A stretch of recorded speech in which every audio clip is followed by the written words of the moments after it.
So in taking care of your puppy's eyes and ears, it's very important that you get the dog comfortable with that kind of handling. So dogs' ears and eyes are sensitive areas. So if you're poking around near their eyes, you need to make sure that it's something that they're going to find comforting. So if you are putting eye drops in, or the vet is doing any sort of procedure on the dog that is a little intrusive, it's better that he has a little bit of a expectation for it. So I'm just going to rub here and then reward. And you see he's kind of moving away a little bit. This is not something he's very comfortable with. So we want to try and make it a pleasant experience. Now he's still taking food, which is a good sign. It means it's not freaking him out all that much. When dogs are really fearful, they won't take food. Atta-boy.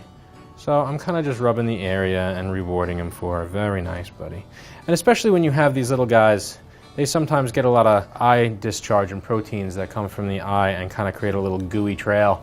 Next then, people really try and wipe that, and if the dog is not comfortable with it, they can bite at your hands, they can really try and pull away, hurt themselves, fall off the table at the grooming salon or at the vet's office, things like that. So the more they just think this is just part of the routine, the better. So we're rewarding. You can also shine lights in his eyes, anything else, but even if you're just kind of in this sensitive area and he's saying, well, being in this sensitive area, I'm just chewing on cookies, and you can see just in the time we've been doing it, he's already improving his comfort level with it.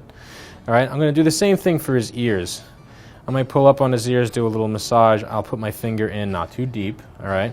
Deep enough, though. I want to be able to, as though I'm actually cleaning them, okay? So right inside that hole, not so deep that I'm going to hurt the ear, but just around the outside of the ear canal there, and then make sure that it equals a positive experience, okay? We'll do the same thing on the other side. Now he's going to be just as happy as can be. So if you do this sort of thing on a regular basis, you end up with a dog who is not really thinking twice about this kind of handling or this kind of examination or treatment. At some point, you're going to have to put drops in your dog's eye. If it lives a nice long life, you'll probably have to put drops in his eye. If it lives a nice long life, he'll probably get an ear infection during that time period.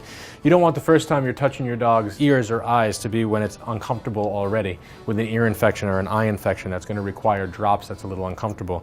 Then the dog will develop a negative association with it. So this is something that's just something the dog does, and they don't think twice about it.